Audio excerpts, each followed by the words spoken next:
Hi, everybody. No, it just hit 1 o'clock, so we're just gonna wait another minute and a half, get some more people in here, and we will start.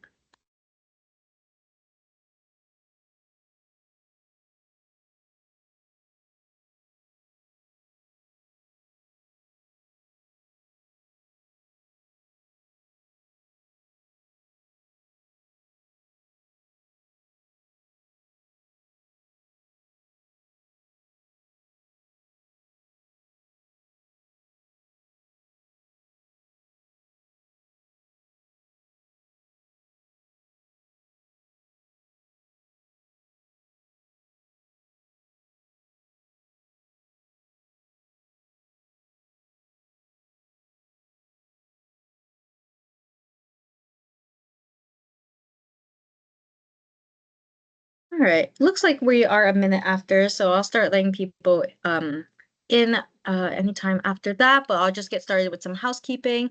Thank you everyone for joining today. Really excited to have this presentation and first webinar of 2025. Just a few things. This presentation is being recorded, and we will distribute this and the slides by the end of the week. Also, if you have any questions, feel free to drop them in the chat or hold them till the end of the webinar. We can let anyone go off mute and we can have conversation for any topics that may have come up during the presentation. But with that, I'll hand it over to our presenter and we can get started here. Thank you. Hello, good afternoon, everyone. My name is Eliza Khan, and I'm an energy engineer at Linkus. Today, I'm going to present our emerging technology study, which is called the Research GHP Screening Criteria and Design. We conducted this study as a part of the GAHP program, yeah, let's get started. So this was done with, the study was conducted with our team. We had Ram and Crystal, who are program managers here at Linkus. Crystal's on this call as well, and can help me answer any questions at the end, hopefully. We also worked on this as a collaboration with ICF and Linkus, with Stephen Long, who is the director of engineering and oversees all project management and all of the gas ET projects. We also worked with one of our subcontractors, Gary Klein. And moving on to the presentation, here is the agenda for the presentation today. I'll begin with the introduction and background, followed by an overview of what our research objectives were. Then I'll discuss the tasks completed to achieve those research objectives. There were 4 specific analysis tasks that I will be going over, the first of which being domestic hot water or DHW sizing methods, then subject matter expert or SME interviews. Then we do a comparison of the sizing method analysis with actual site data, consisting of 6 sites. Finally, I'll go into the GHP site screening criteria. Finally, we'll wrap up with key findings and conclusions of this project. Quick heads up, I won't get to see if you guys have any questions in the chat, so either feel free to interrupt if you have something urgent or wait until the end of the presentation, please. Thanks. So first, we'll begin with the introduction to gas absorption heat pump water heaters, as I'll refer to them as GHPs periodically. So GHPs are an innovative solution for domestic hot water systems, particularly in multifamily housing, which is what this study consists of. They offer significant energy efficiency benefits, and obviously they come with their own unique challenges that I'll share. So some challenges with traditional DHW sizing right now is that traditional domestic hot water systems are often oversized so that they meet the peak demand, but GHPs are different. They operate most efficiently when they have a consistent load, so not the peak load. They require approximately 40 to 60% of this maximum DHW load in order to maintain efficiency. This means that traditional GHP sizing methods don't work well for GHPs, and I'll go into that throughout the study. There is also a knowledge gap in the adoption of GHP. It's that many contractors lack expertise and experience in sizing GHP since they're such a new, they're so new to the industry. And without proper guidance, these systems may not be designed or installed to maximize their potential, which leads us to the goals of this project. This project focuses on developing tools and methods to address these challenges. Specifically, we are investigating site screening criteria, new sizing approaches, and system designs to make GHPs easier to adopt in multifamily buildings. The ultimate goal is to provide contractors with practical tools to design efficient systems. Great. So here is an example of GHP sizing issues in current DHW systems, or just the sizing issue in current DHW systems. This is a real life example at one of our sites. We called it Site 1, where this data shows that the average summer demand, which is this black line right here, this is the summer weekend demand. So the average demand during the summer is around 200,000 BTUH, as you can see.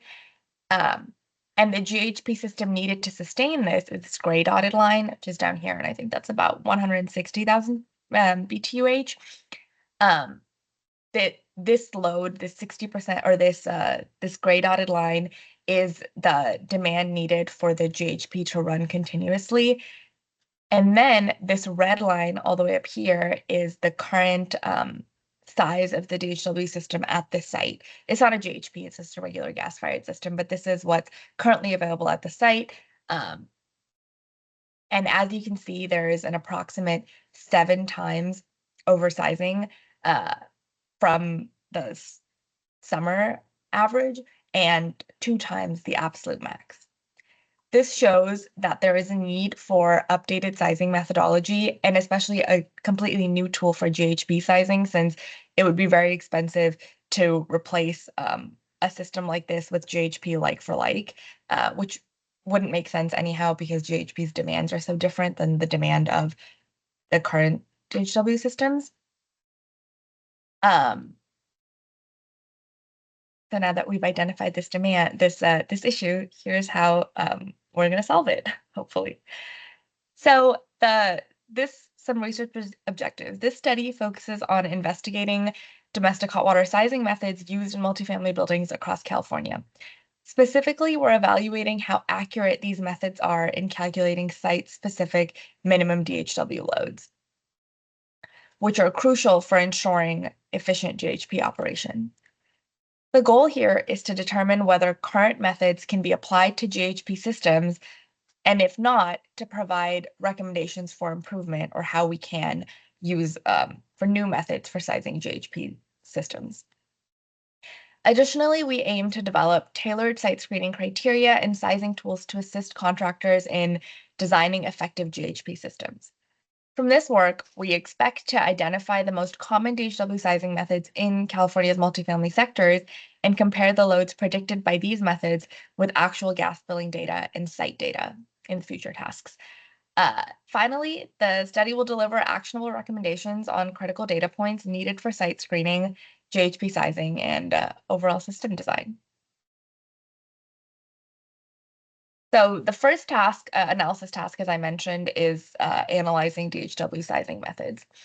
So this task focused on comparing the most commonly used methods for domestic hot water or DHW systems. The 3 most widely used methods include ASPE, ASHRAE, and various manufacturer sizing tools. For the purpose of this analysis, I'm going to refer to ASPE and ASHRAE as a single method because they reference the same underlying data. All of these systems for sizing methodologies, they take in a system of inputs such as building type and water usage, and then calculate the required water heater capacity as well as the storage tank volume. The study compares the outputs of the ASHRAE method and 3 different manufacturer tools with similar inputs to ensure consistency. I'll go a little bit more into that in the next slide. So in this, we looked at three different sizing methodologies. We considered handbooks, codes, and manufacturer tools. In terms of handbooks, we used ASPE's and ASHRAE's handbooks, which I'm sure you're all familiar with. For codes, we considered the International Uniform and California Plumbing Code, as well as the International Energy Conservation Code. And finally, we considered three of the major manufacturer tools in industry today. We anonymized them for this presentation and for our report. However, there are three major manufacturer tools in the industry. Some findings from this analysis task showed that all of the codes had little instruction on how to size systems, but they focused more on proper procedure and regulations regarding the installation of DHW systems, which is all very important, but doesn't really help when analyzing sizing methodologies. And like I said before, when we analyze the data from ASPE and ASHRAE, though they provide clear assumptions and calculations that can be used to properly size water heating systems, they share a similar approach using the same underlying data. And since the calculations and data are the same, that's why I mentioned that I would refer to them both as just ASHRAE when we talk about the comparison. Since the manufacturer tools and ASHRAE handbook were the only resources that discussed actual sizing and outputted results, they were compared, and I'll discuss those in the next slide. As a summary, the two methods showed matching results within heat rate, but not in the volume of storage tank needed.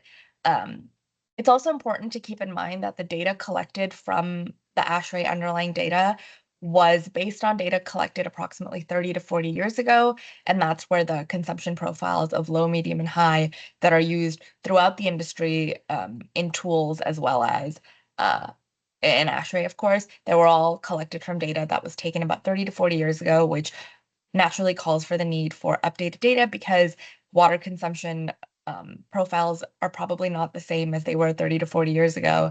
And this was even something that we focused on in our study. And in our paper, we discussed how we calculated a more accurate, very low profile using more up-to-date water consumption data.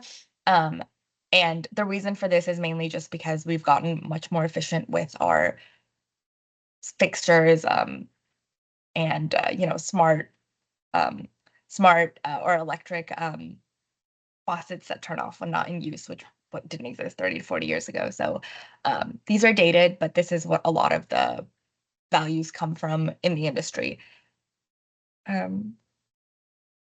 So this slide will summarizes the comparison of capacities and storage tank sizes between ASHRAE and the three manufacturer tools.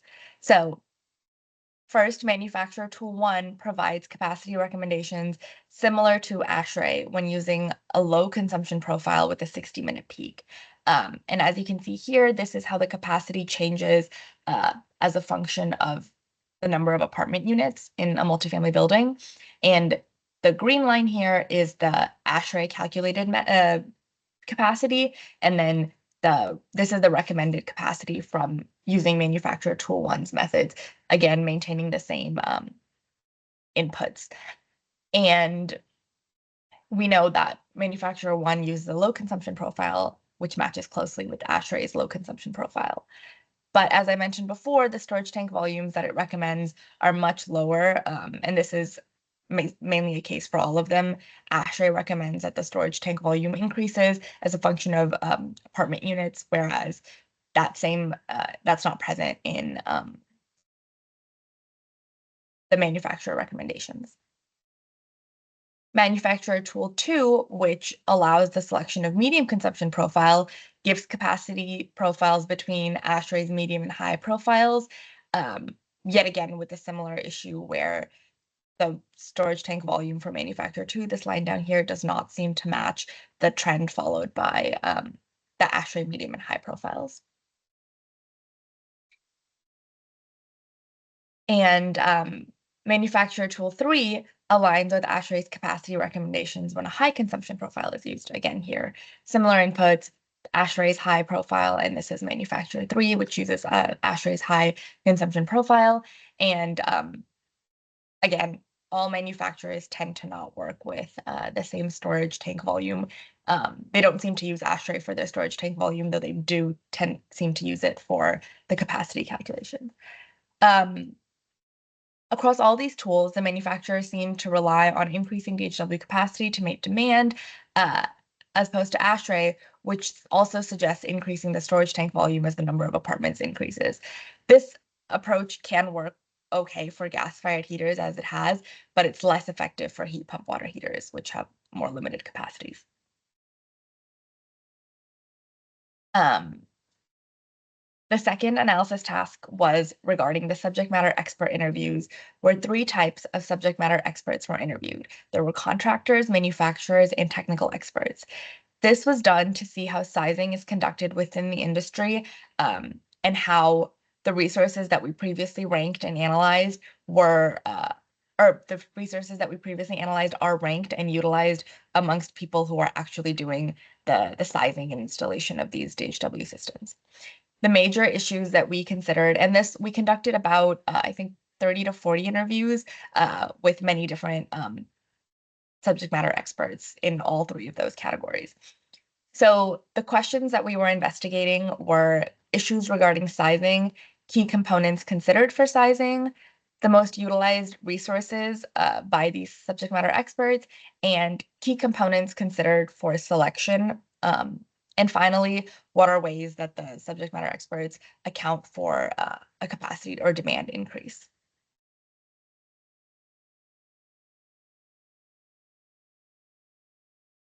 The key findings from this analysis task was that experts in the industry agree that the primary cause for replacement is failure.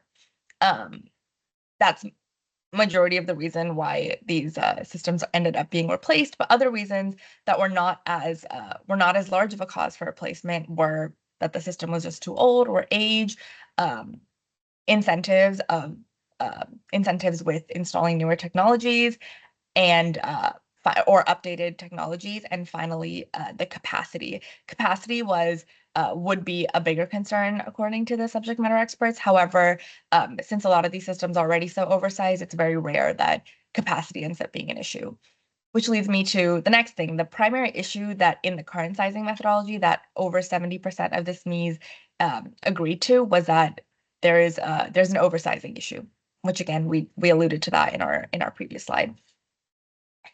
It was found that the different types of subject matter experts tend to have different opinions on DHW system sizing, which makes sense since they're part of the sizing process at different times, such as contractors usually come in at the end when failures happen and are called in for very little time to come and fix the problem, and a lot of them tend to go for like replacements, which if a system is currently oversized, the contractor will typically just want to replace it with a more up-to-date version of that same size, because if it works for the capacity, then we should just replace it like for like.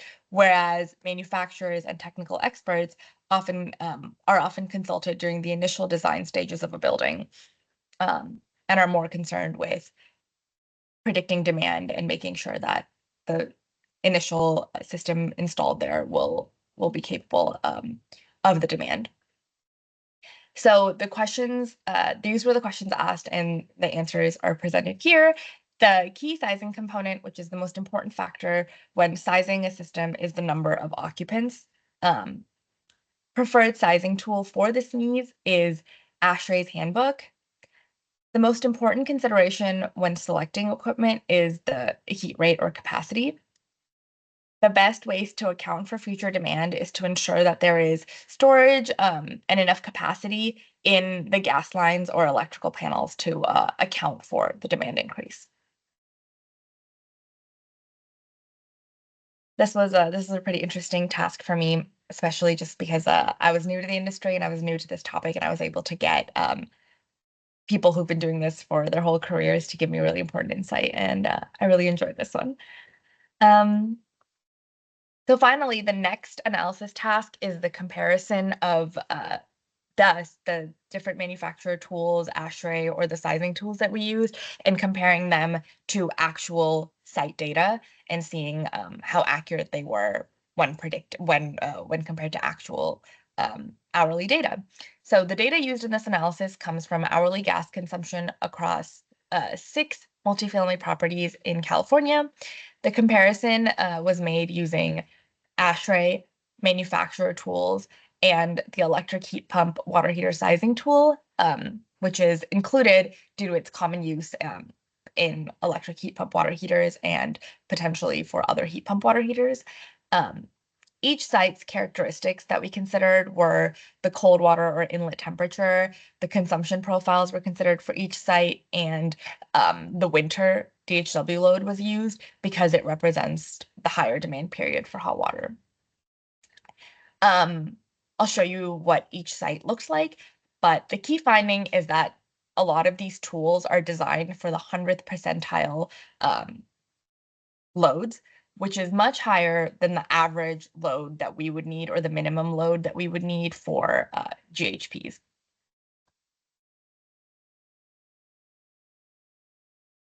So this slide outlines the comparison of the DHW sizing tools based on data from gas bills of multifamily properties per apartment unit.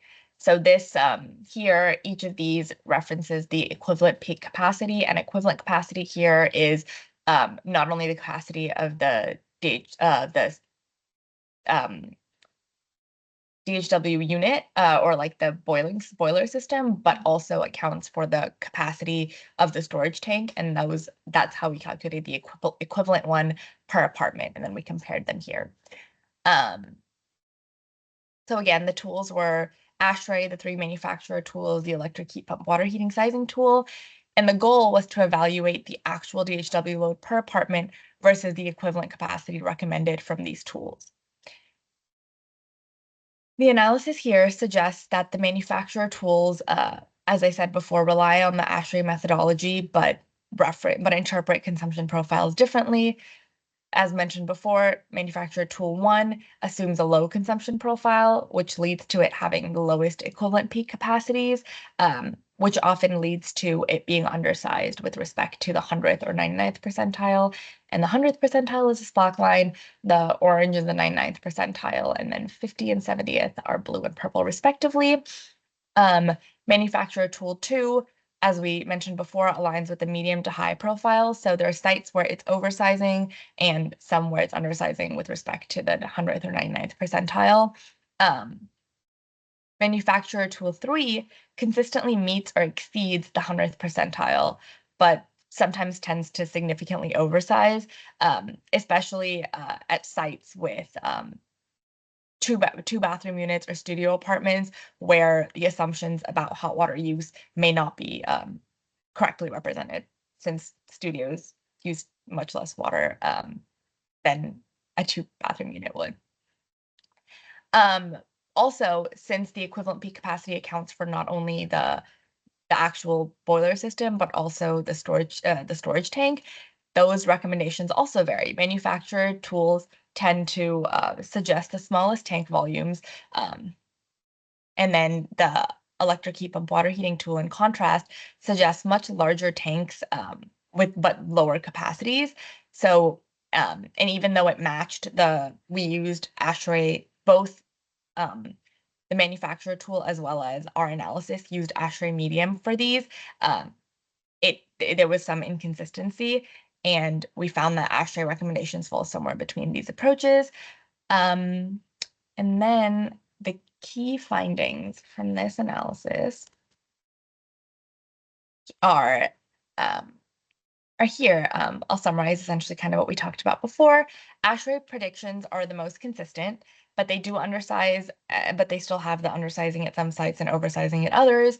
For example, ASHRAE appears to overestimate occupancy at studio apartments, leading to inflated demand projections. The electric heat pump water heating tool often overshoots the 100th percentile, but it does align more closely with the actual peak loads at some sites. One major observation is the inconsistency of all tools in predicting peak domestic hot water loads.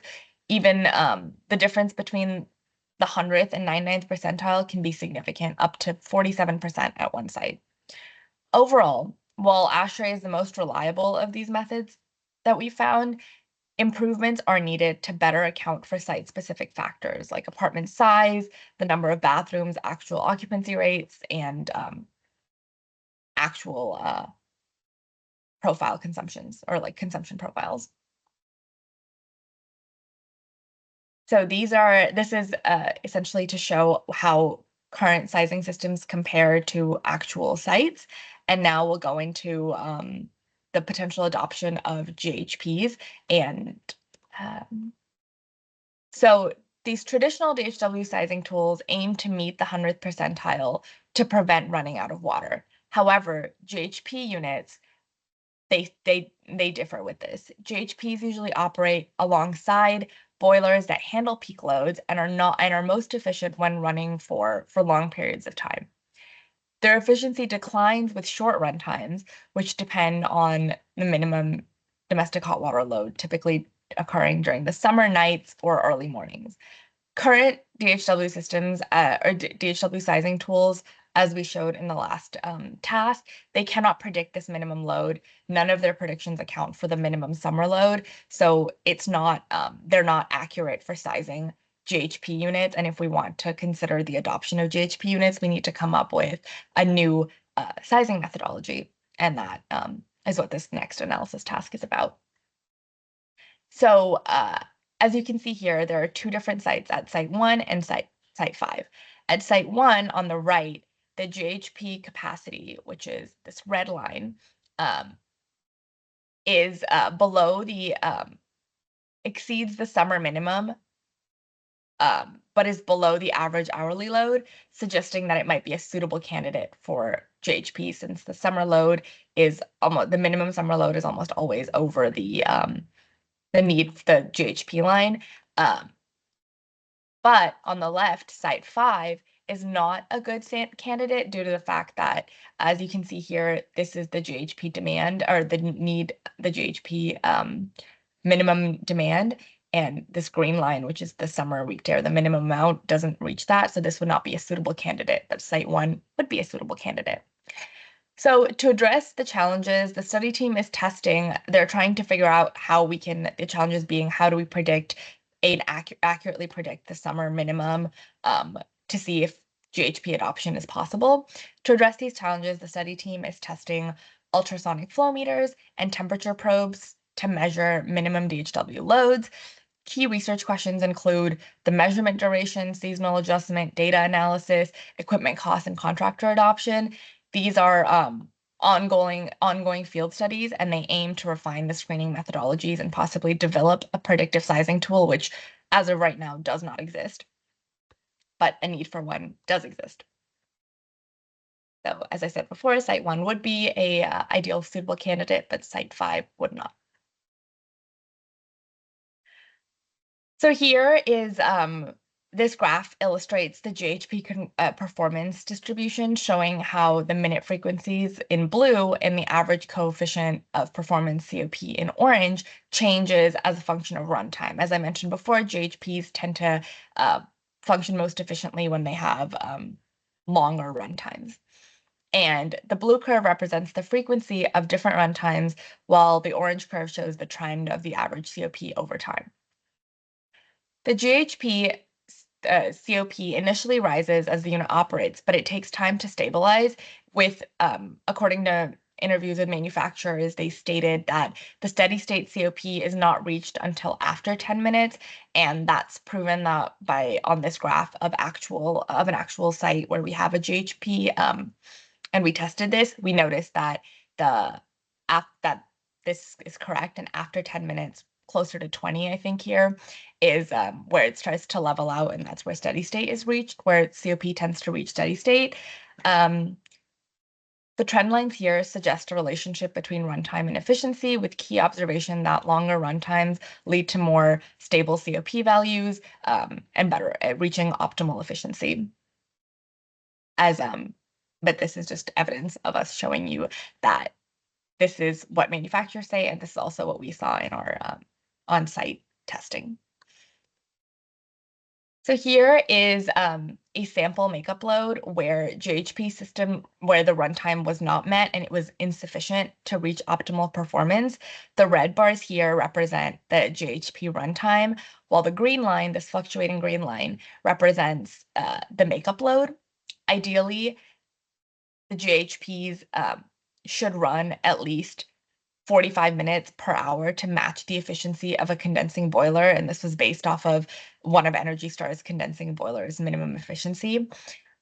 However, as you can see on this graph, GHP runtime does not reach this makeup load, meaning that there isn't enough demand to sustain the required 45-minute operation. And this is the result of oversizing, which can cause frequent cycling and prevent GHPs from reaching their optimal COP because the system assumes a higher makeup load than reality.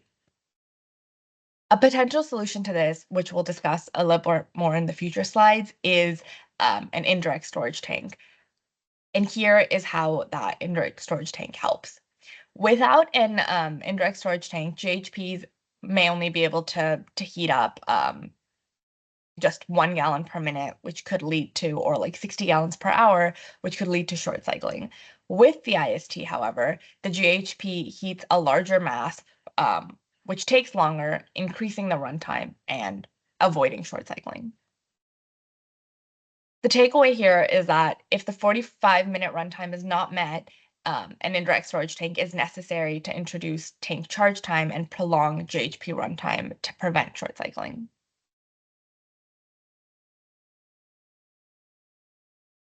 So this analysis task aimed to provide guidelines for site screening and for the potential replacement of traditional gas boiler systems with a preheat configuration using GHP and auxiliary boilers. The preheat configuration is designed for high temperature applications where the GHP unit meets the average hot water demand, and then the traditional gas boiler will cover the peak loads. Integrating GHP units requires specific site conditions. There needs to be ample outdoor space, proper ventilation, closeness to plumbing, and electrical connections. Consistent flow rates are essential for the continuous operation, which is so important, as I've emphasized so far, with varying demands potentially needing additional indirect storage tanks, again, as we mentioned. GHP units perform optimally with continuous heating load, so maintaining this minimum flow rate to avoid short cycling is important. Each unit requires different runtimes and temperatures, which need to be developed per system. Same thing with the temperature units. They might vary by the GHP units, some capping at 120, some at 140. Storage tanks, including the indirect storage tanks, as well as buffer tanks for certain manufacturers of GHPs, help stabilize the system during low demand and prevent this short cycling issue. Contractors need clear guidelines for site screening and system sizing to implement these GHPs effectively. And further research is suggested to refine hot water demand estimation and improve feasibility analysis of these being replacements for different sites. So, as I said before, GHP units perform best with consistent heating loads, but because those continuous loads are so rare in DHW systems, a minimum load is needed to prevent short cycling, which reduces the efficiency and can strain the equipment. The two calculations here calculate the required tank volume based on GHP capacity, runtime, and temperature change, and the tank charge time based on the cycle replacement here. GHP manufacturers recommend runtimes to achieve this optimal COP. For instance, GHP1 needs at least 10 minutes to reach steady state efficiency. However, there isn't enough data right now to model how the COP improves over time, and we recommend additional research here. Sizing GHW systems requires balancing runtimes and cycles per day based on factors like installation costs, gas prices, and emission goals. There's no current tool that incorporates these variables to recommend runtime, cycle counts, or payback periods, highlighting the need for such a resources. As an example, at Site 1, a 45-minute GHP runtime achieves this efficiency comparable to the Energy Star condensing boiler. assuming 12 cycles per day, the minimum flow rate calculated would be about 2.68 gallons per minute. And then similar calculations are required to determine GHP feasibility at other sites. This is just one example. Moving forward, for sizing the indirect storage tank, some GHP manufacturers provide the tank with the unit while others leave it up to the customer or contractor. A suggested method by IST manufacturer uses the first hour rating in gallons per minute of the system. Though this data wasn't available for our study, the study team recommends a simplified approach to IST sizing based on the specific type of GHP unit and using the temperature difference between GHP's maximum outlet and incoming city water. One of the GHP units requires a buffer tank and one of them doesn't, of the two that we analyzed. The buffer tank can help stabilize the system by providing thermal inertia, preventing the GHP from short cycling, especially during low demand periods, and thus improving overall efficiency. Tank sizing depends on the specific GHP type, climate, and load, but our study emphasizes that further optimization and fieldwork are needed for precise guidance on tank sizing and system performance. Key takeaways from this study is that starting with sizing across all sites, we found that DHW systems are significantly oversized, sometimes as much as 160% to the 100th percentile. Tools used for sizing gave wildly varying results. There's not a lot of consistency, from 57% undersized with respect to the 100th percentile and 252% oversized, showing that there's a definite need for more precise methodologies. With GHP, there's a lack of tools to predict the summer minimum load, which is critical, as I mentioned, for site screening. And right now, there is no comprehensive tool to calculate economic viability, such as runtime, gas costs, and CO2 reduction. Things are all not factored in. Of the tools that we analyzed, ASHRAE remains the most consistent tool because it uses occupancy rather than rooms or fixtures, which ties more directly to the water usage. As an expert once told me, people use water, not bathrooms. And experts also pointed out the tendency for contractors to rely heavily on manufacturer recommendations and to favor certain brands. Finally, we need to focus on developing a tool for summer load prediction and a GHP screening tool that can calculate this economic payback.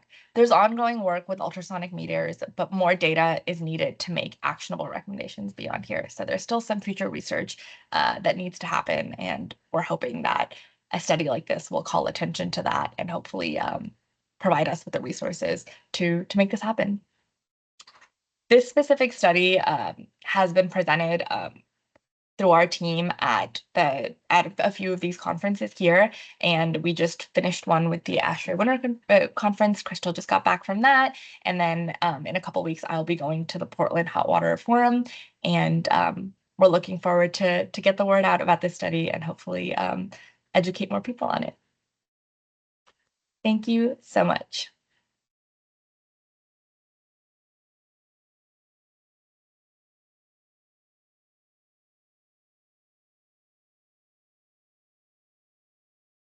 I believe I'm ready to open the floor for any questions that you might have.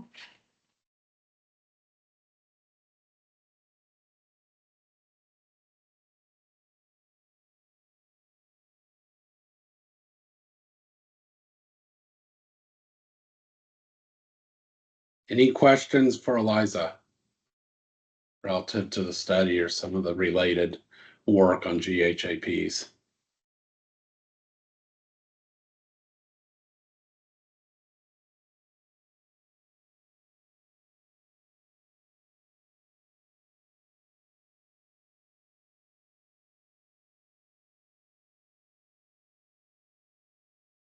Not, we could give you all a few minutes back to your day. Yeah.